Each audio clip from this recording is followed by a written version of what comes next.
Thank you for staying with us on TMI this beautiful Thursday morning. Time to put the discussion on the road. Good thing is I'm joined by two guests on the program already. Beginning from my immediate left is no other person than a respected constitutional lawyer, Chief Abayomi Thomas. Thank you for coming on the program. Appreciate it. Good morning. Thank you for bringing me here. Next to him is an articulate public affairs commentator and a political analyst, someone who has a handle on the political space so well, Leo Atakbo. Thank you for coming on the program as well. Thank you. Appreciate it. Let's get right to it. I'll begin with you, Chief Abi Thomas. We've seen so much of drama regarding the 2019 general elections. As it stands today, we understand we have over 70 presidential candidates being fielded for the election. Then, of course, we have over 91 political parties. Are these elements that point to the fact that the 2019 elections are spectacular? Well, in my own view, it's just that the political space is expanding, which in itself is good and democratic to allow a lot of people have their choices. But how serious are these so-called parties, and how serious are the candidates? We have seen a situation recently where Obi Ezekwesili withdrew as a presidential candidate, citing the example that his party was not a serious party, but just interested in the money. Because both the Constitution and the Electoral Act provides that the parties that are registered are to be partly funded by the federal government. So some of them are just interested in coming out, getting some money, the first tranche before the election. The second tranche will be how many people get voted for by the parties. So it's a bit crowded, though good for democracy. But in a situation where you have a high level of anemic participation in Nigeria, most people are not participating in the elections. So when you have such a high number, sometimes it can be confusing. Particularly when these parties and their candidates are not really going out to canvass for votes. It becomes a problem. So I think after this time, we should create more stringent measures for qualification to be registered as a political party. So we can have a manageable size of, say, 20 to 30 political parties.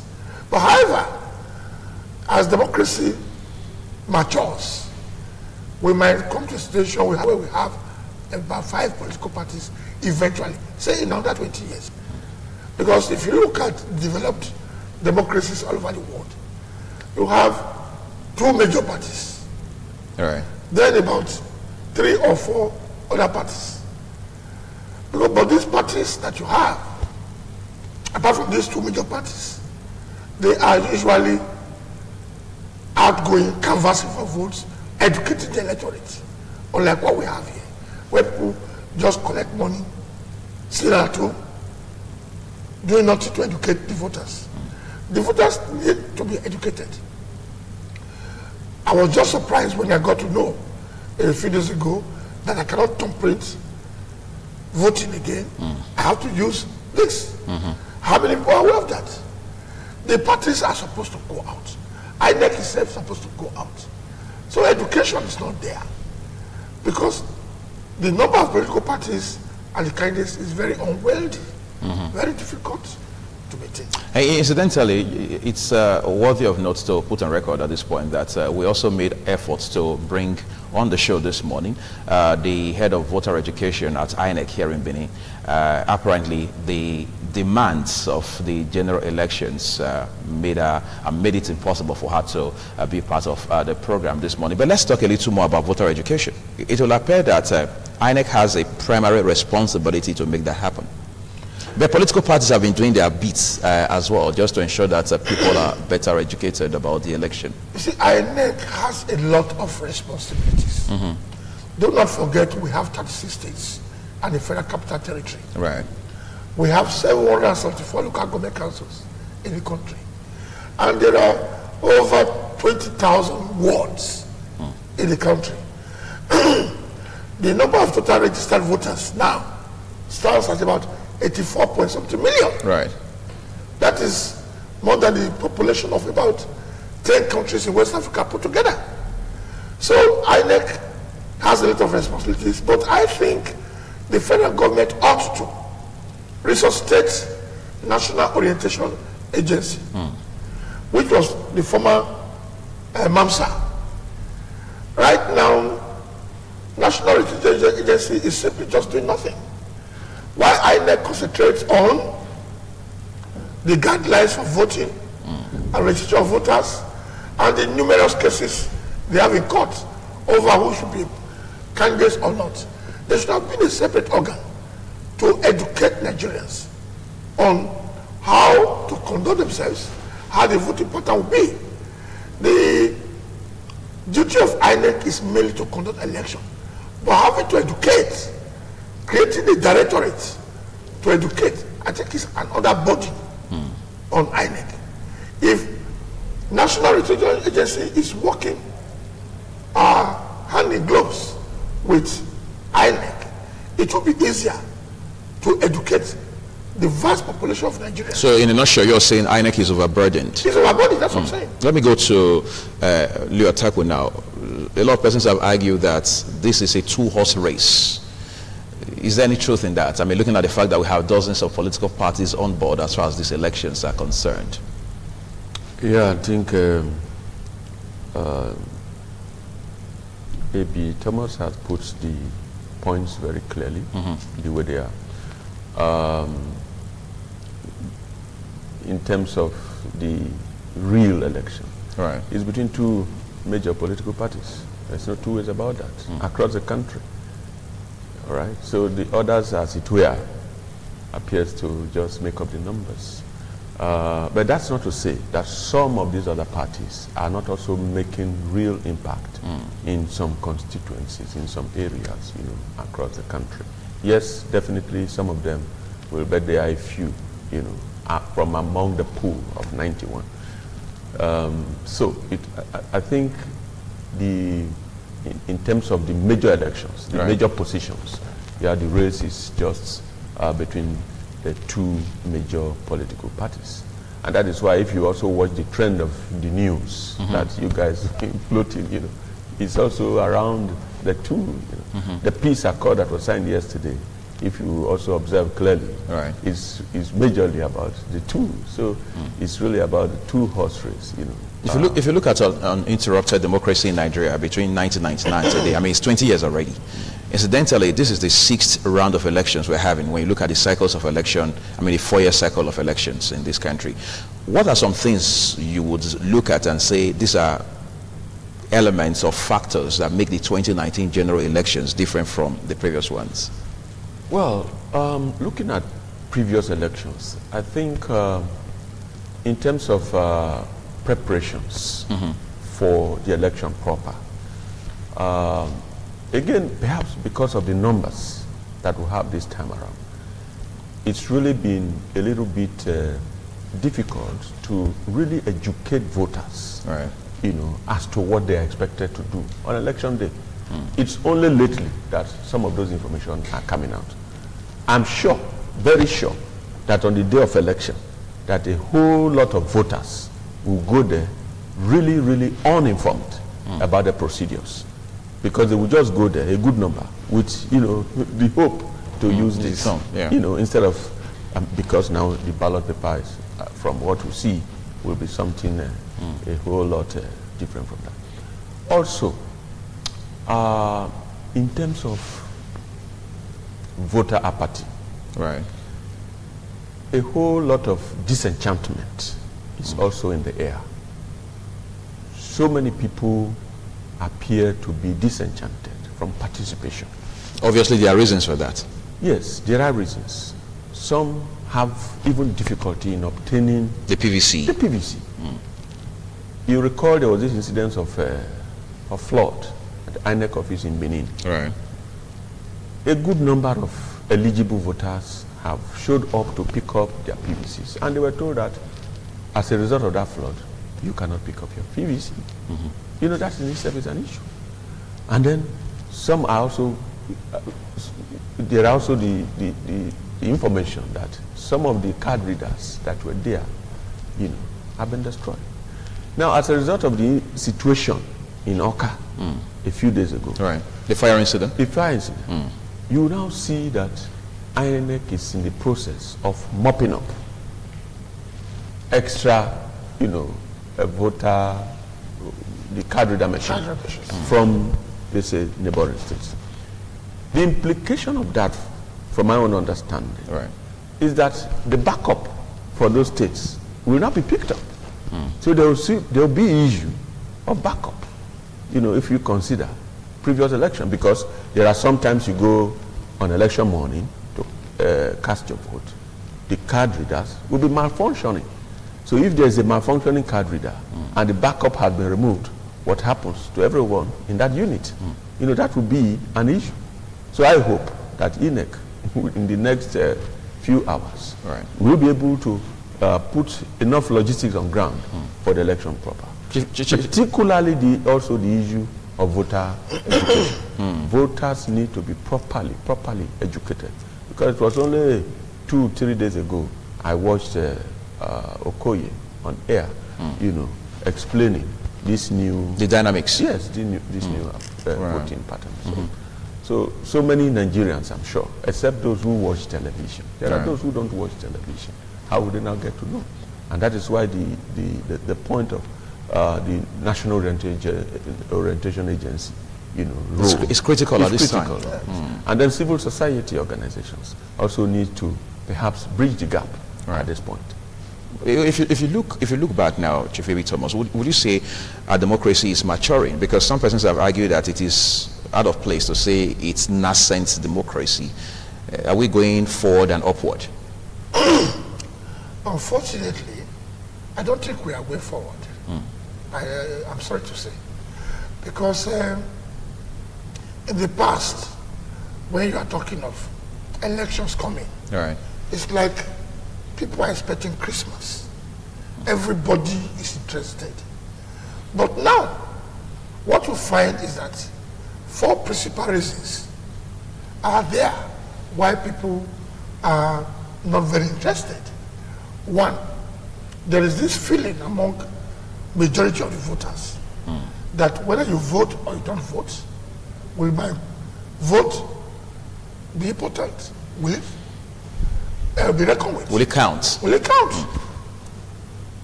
So many people have that feeling. Unlike some die-hard people like us, who are educated, but we say, well, whether it counts or not, I must cast my ballot. So some people you talk to, they will just say, I beg, what is my own? Whether I vote or not, they have made up their mind. That's very bad for democracy. And the previous elections we have been having, we've seen that INEC plays a major role in deciding the number of voters that comes out. If you make it easier to get PVCs, like my brother said just now, then people go. If you're going to spend the whole of the day or 2 days looking for PVCs, nobody wants to go and waste his time. Secondly, the current poverty level in Nigeria today, at least I was born before independence, is the worst I've ever noticed since I was born. So, what do you find? People are expected to be induced before they can even go and pick their cards, their PVCs. People are expected to be induced before they can go and vote tomorrow. People are expecting that, oh, when you get elected, you're on your own. Give us our own now. That kind of attitude does not help democracy. I voted in 1993, I voted in 1999, 2003, 2007. I have been voted all through. But each time I discuss voting with any person, most people I have discussed with will tell you whether you vote or you don't vote. It's the same thing. Then the third one I look at is this issue of now, which is now common now, the open buying of votes. It's discouraging. In the past, maybe 24 hours or 48 hours to the election, or while you are campaigning, you got bag of rice, bag of salt, which in themselves are bad for democracy. But now you now hold words of naira and go to polling units and begin to distribute money. We saw that play out in Osun. We saw it play out in Ekiti. That is very discouraging. The third reason why this preparation and this election is not as exciting as the previous ones is that the more educated Nigerians are, the more it seems that the educated ones are not willing to vote. Is that a good omen? It is not. Because you see, those of us here, we are likely enough to go and vote. But you see, the market women are more enthusiastic. It's easier to mobilize the market women. It's easier to mobilize the artisans to go and vote than the educated people. Who will say, I would rather sit down and watch CNN, Al Jazeera in my house than go and queue up under the sun. But we are the ones who are supposed to educate these market women, these artisans, where INEC has failed to educate them, where National Registration Agency is non-existent. We are supposed to tell them, if you don't vote, you give the wrong people the opportunity to manipulate. And you have to deal with the consequence. You have to deal with the consequence, because if you don't vote, you are indirectly accepting that whatever comes out of it, you abide by Chief it. Thomas, I'm going to bump in on you quickly because there's an element you've brought in now, which is the issue of inducement of voters. A lot of persons have argued that it is an internal issue, that political parties are gullible. I mean, they are culpable in all of this because they are the ones who initiates the process of buying votes, of inducing voters, because it begins from the internal structure of the party. For example, some persons have argued that while the APC primaries to a large extent was a bazaar of sorts, that of the PDP was dollarized. That's what they called both of them. Incidentally, again, and obviously, these are two major political parties in this country. Are we dealing with symptoms here rather than deal with cause? You see, I think we are dealing with symptoms, not the cause. If you look at it, we have INEC that regulates all these things. Why the political parties have their own guidelines and constitutions, INEC is having the supervisory role. Look at what has happened in Rivers. Look at what has happened in Zamfara. INEC officials were on ground, but they allowed parties to flout court orders. And now APC will not have any candidate in Rivers except presidential. So if we look at these symptoms that are growing, and INEC is supposed to be having a supervisory role, I don't see it. I don't see poverty as a cause for you to buy at the primary level to be buying votes. But if INEC have been doing their job properly, how many persons or parties have been sanctioned for all these irregularities at the primary level? We are aware of how one of the parties was alleged, the chairman of one of the parties was alleged to have gotten over $43 million to influence the outcome of primaries in some states. In favor of certain candidates? Of certain candidates. We saw what happened to the president in my state, Ogun State, where he went to campaign. People were throwing shoes directly. Something new that has never happened in this country before. In the Arab world, if you throw shoes at somebody, what it means is that you are rejected. That's the meaning. In my own state, in my own town, Abeokuta, people were throwing shoes, aiming them at the party officials. So you can see that the present arrangement is a setback from the gains from 1999. And this is the first time I'm hearing that the party chairman will just sit down, so much to influence the outcome of primaries. If PDP has been dollarizing and the other one has been, what do you having a bazaar, as some observers said. It means that both sides have degenerated from what the founding fathers planned for those two parties. So you can imagine why people like us can't take part in politics, partisan politics. I don't have my money to throw it into a bazaar or to dollarize anybody. I cannot. Someone like me cannot go participate in politics. Of course, in the first case, their meetings are always at night, and I'm not a cockroach. You're not nocturnal. I'm not nocturnal. I'm not a cockroach. So you find that they think, okay, how many women have you even seen now coming out in these parties to take part in elective offices? That is a far cry from what used to be. So it means Nigerians have to take elections more seriously. Secondly, any government in power must stop this attitude of trying to do everything to suppress the opposition from having the same level of playing field to participate in election.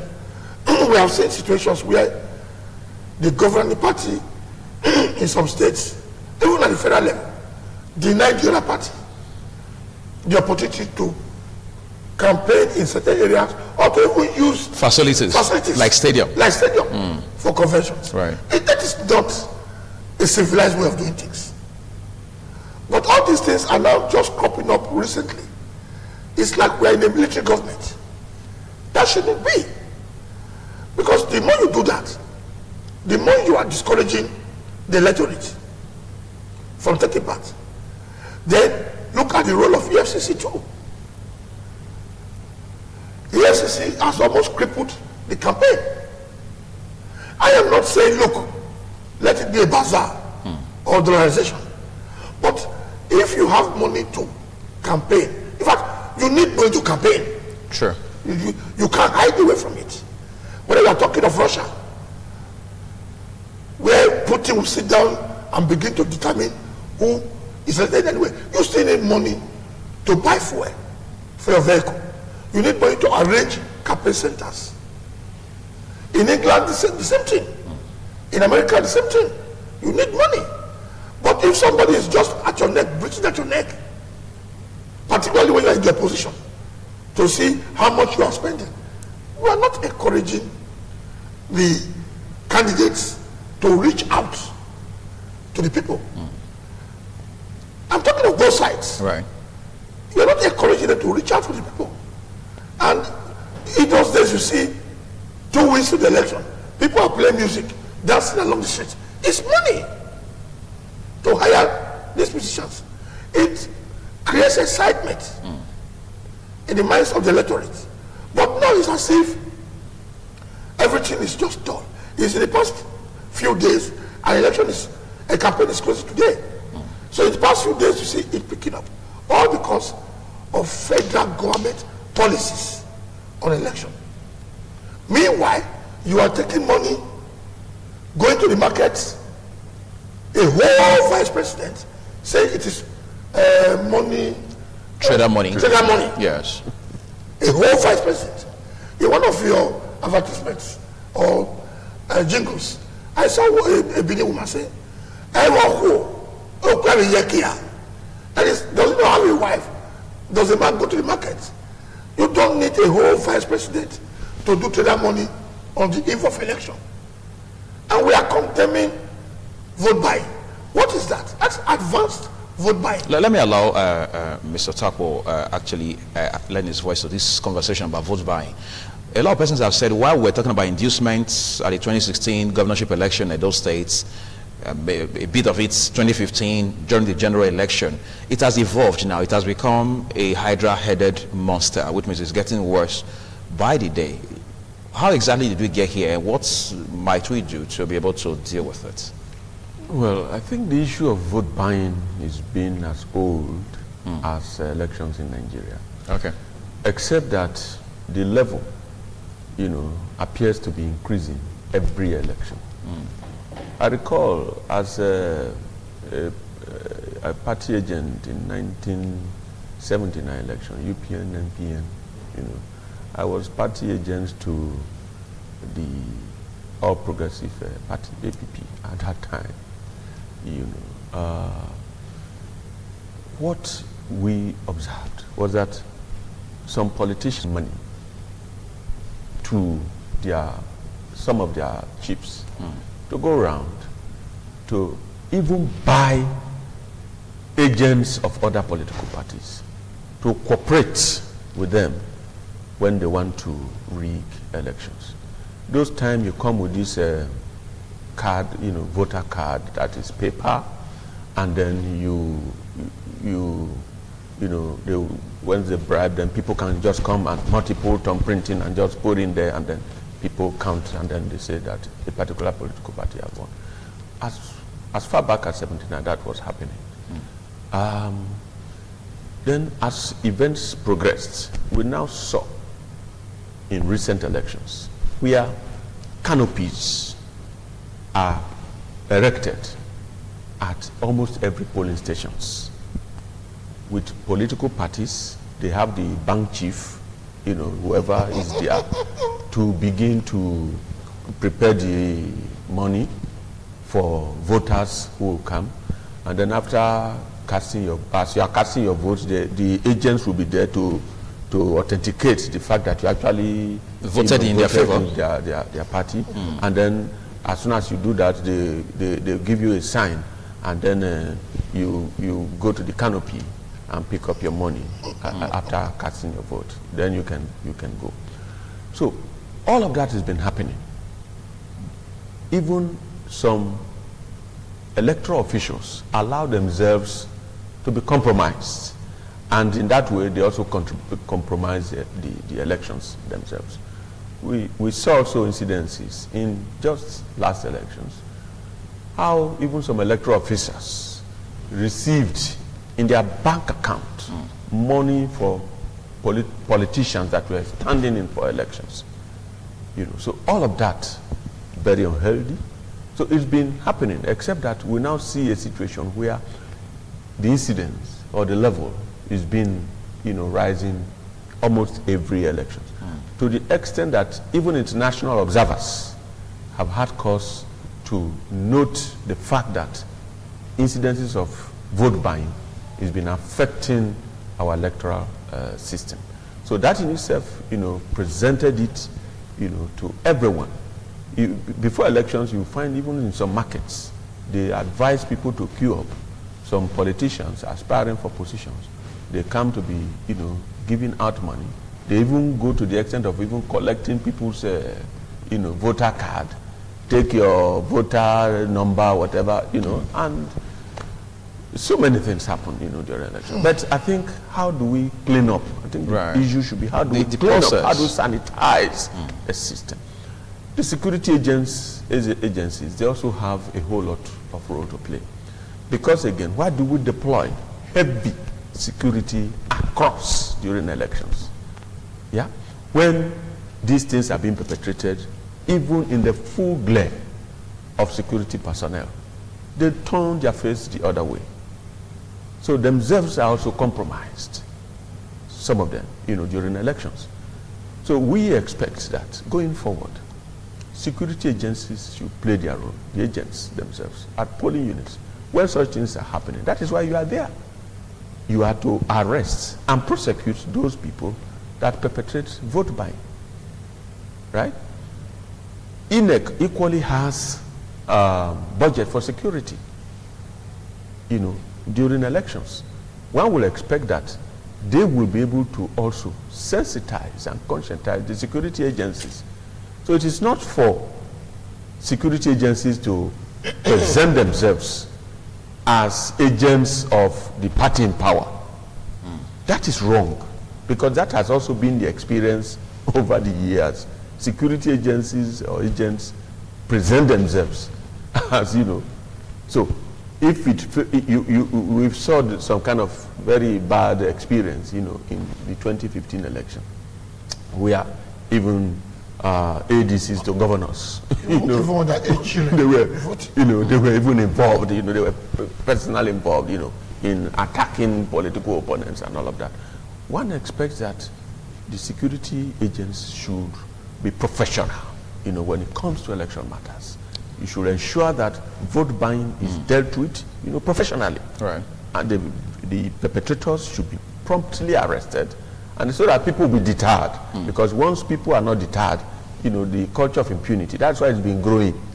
If people were being dealt with earlier, we would not have the incident as bad as it is today. Yeah. So, but I hear INEC, putting a whole lot of arrangement on ground. That's why there's also some kind of a ban, people shouldn't come with their phone, because smart devices. But while we're putting keeping our fingers crossed and hoping that things turn out better, we have the best of outcomes as far as the elections generally are concerned. Let's look at the issues that are being canvassed by all of the candidates, especially the APC and the PDP candidates. A lot of persons have said it is same old, nothing has changed. We'll do roads, the economy will become better, we'll build more schools, and so on and so forth. Are we hearing something new about what these candidates will do ultimately? Well, from what we hear around, it's almost the same things we've been hearing, that we are still hearing. The reason we are hearing the same things is that what was promised in the past have not been fulfilled, reasonably. Yes, you could pick up one or two that has happened around, but a whole lot have not happened. The issue of electricity, for instance.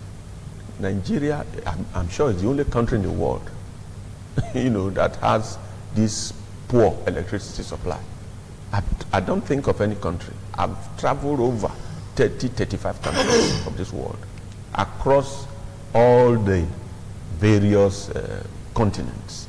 I have not seen any country, particularly in Africa. I have not even seen. In the whole of West African coast, you will hardly have a country with a palliative power supply as we have it in Nigeria.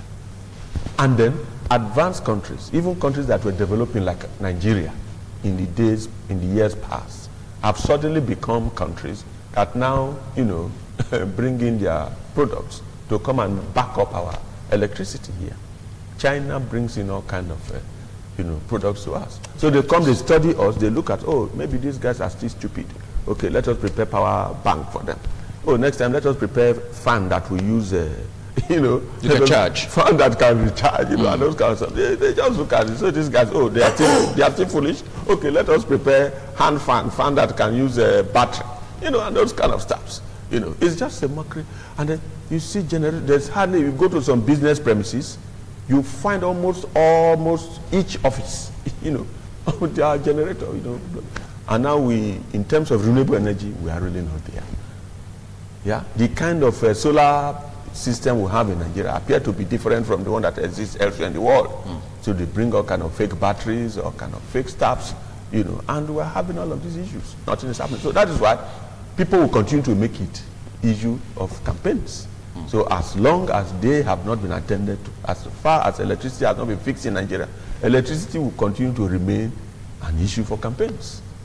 What about the roads? Water supply?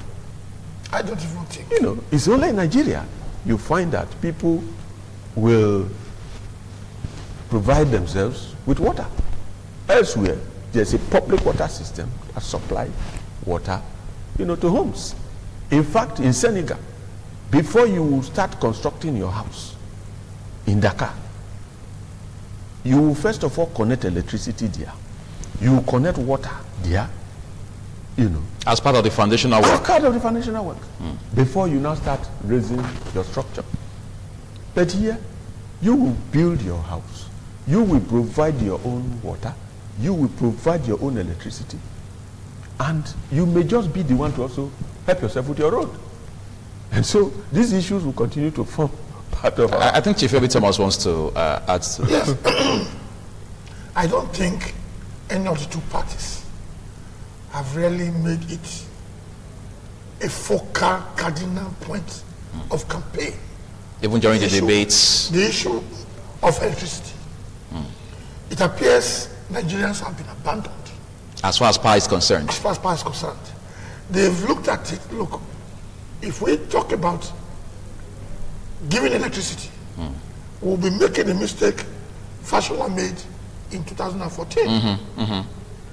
In 2014, when Fashola was the governor of Lagos State, he said, any government that cannot provide electricity in 6 months should be stoned out of power. So, his party now made it a point to say, we will provide power. He has been minister of darkness, I'm sorry to say, because he is the minister of... We don't know him as such, we know him as Minister of Power, Works and Housing. Good. Yes. So, there is no power. There's no electricity power. Now, nobody has thrown him out of power. So, it has now become a Herculean task for them. When Obasanjo came in 1999, the first thing he did was to say, I'm going to provide you power.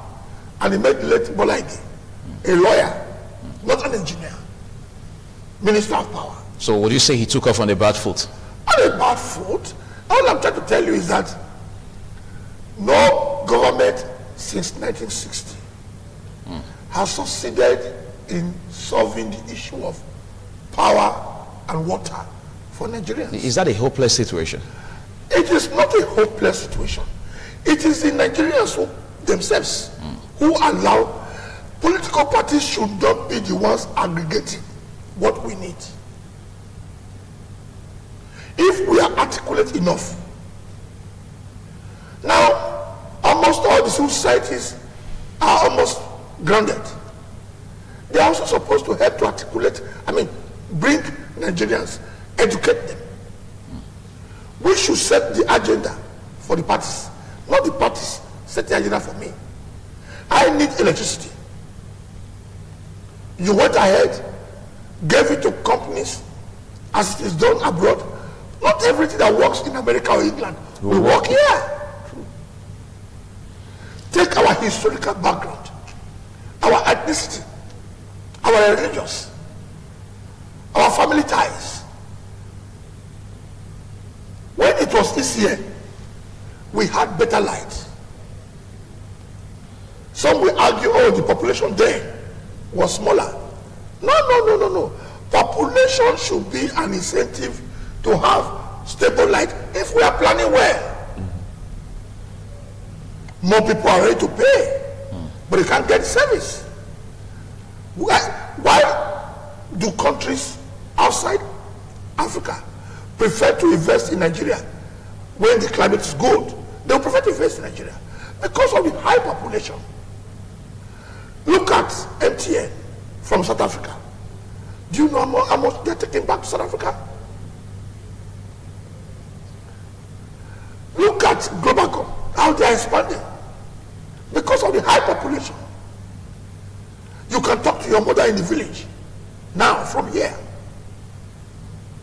These were well thought out policies by Obasanjo. But there are this issue of electricity. You cannot develop without electricity. And the political parties are no longer talking of electricity. They will tell you they are in the hands of private.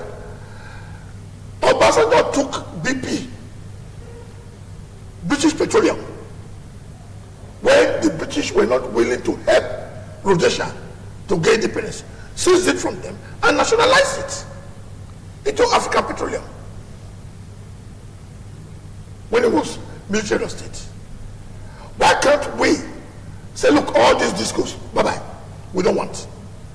PSA come back and we really sit down, fix this thing. Won't that be a fundamental breach of whatever agreement? No, listen, all you do is negotiation. You brought in, we still have the list of what this discourse inherited from PSA. Right. It's auditing. They come, let them come sit down. What have you invested? Those that are having loans in the banks, we pay them off.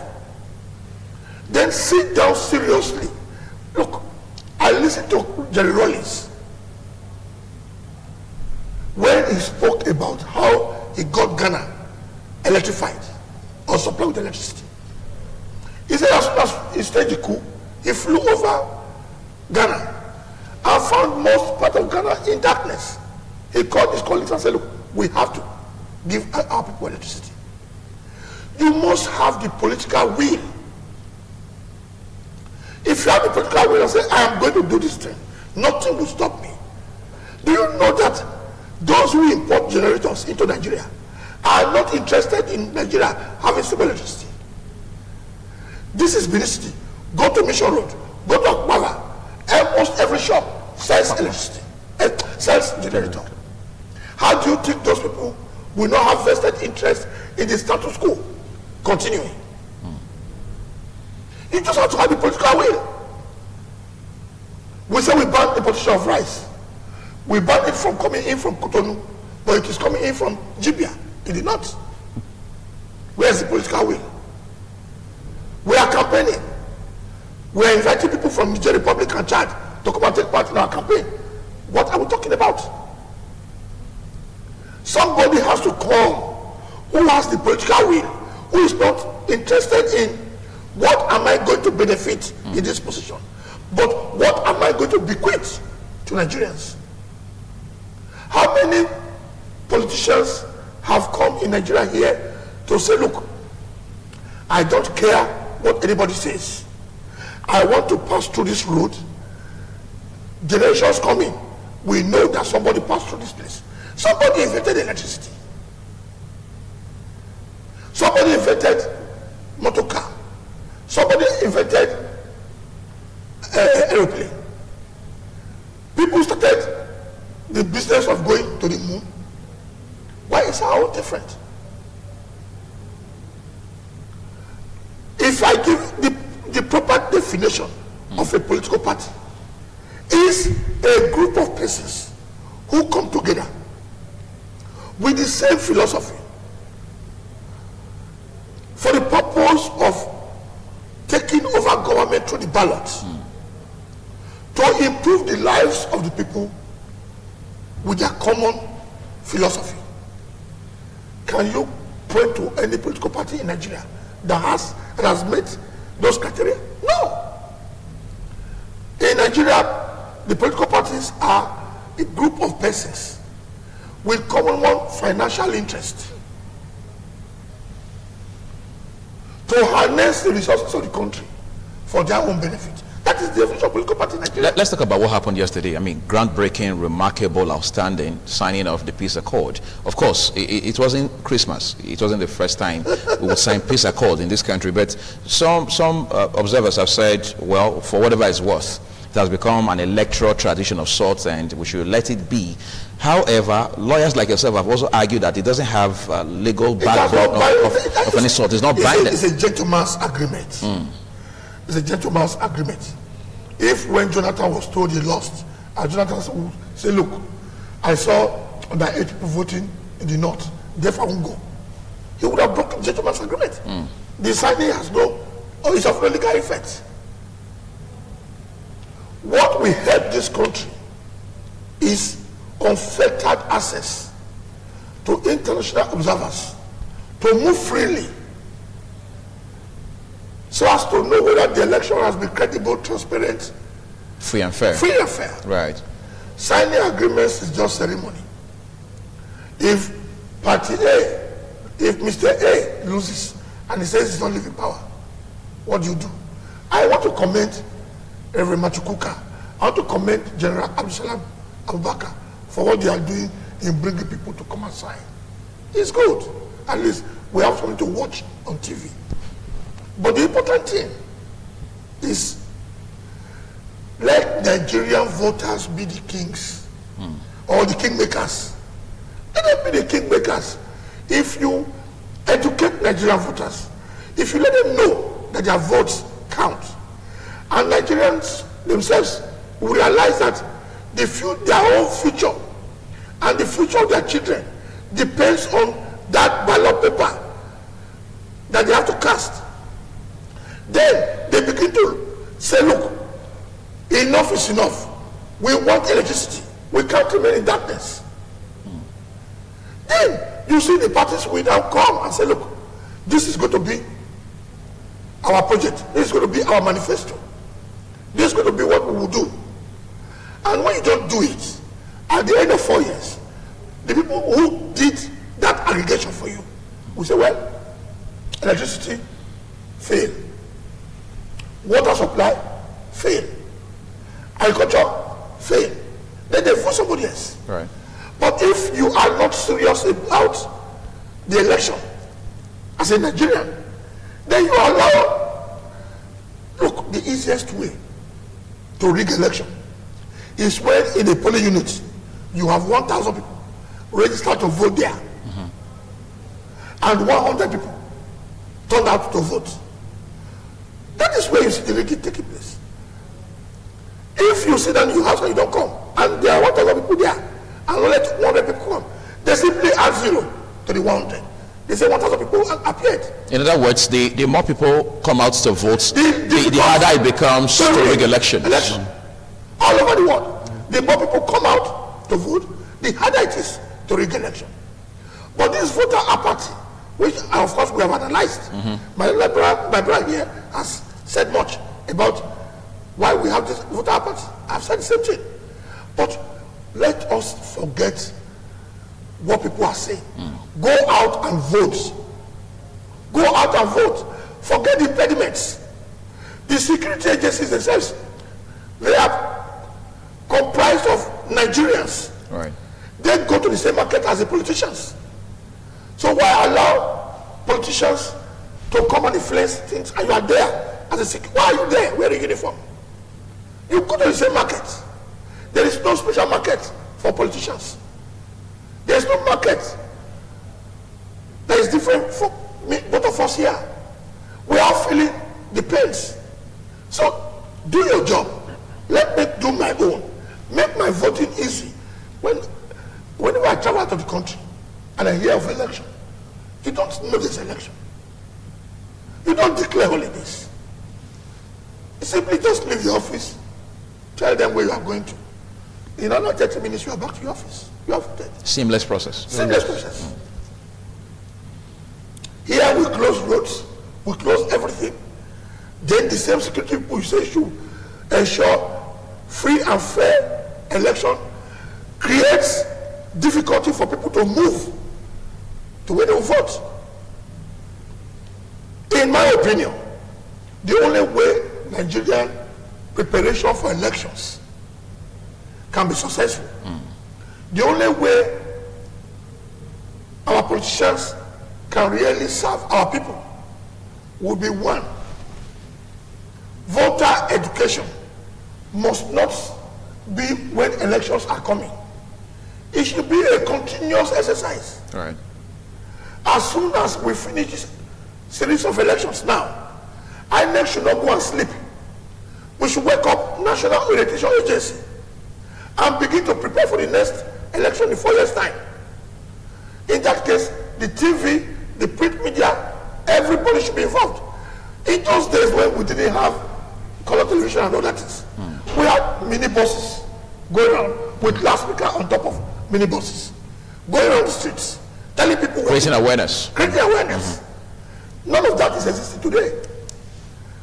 So if we do all that and allow our people to know, because if you do that, the multiplier effect is that as much as you are educating the people, right from the end of one election, people begin to know that, look, I made a mistake by taking money to vote last time. So you correct it now? I correct it now. I think that's what we're going to leave it at this point, gentlemen. You've done noble coming on the program and then helping to do justice to this all-important discussion. There's no better time to have it than now. Elections, at least the first round of elections, just a matter of hours away from here, less than 48 hours. I want to thank especially respected constitutional lawyer Chief A.B. Thomas for coming on the program. Thank you so much. Thank you very much. I appreciate it. I also want to thank especially Leo Atakbo, a very brilliant and articulate public affairs commentator. Thank you as well for coming on the program. We appreciate it. We'll take a quick break now.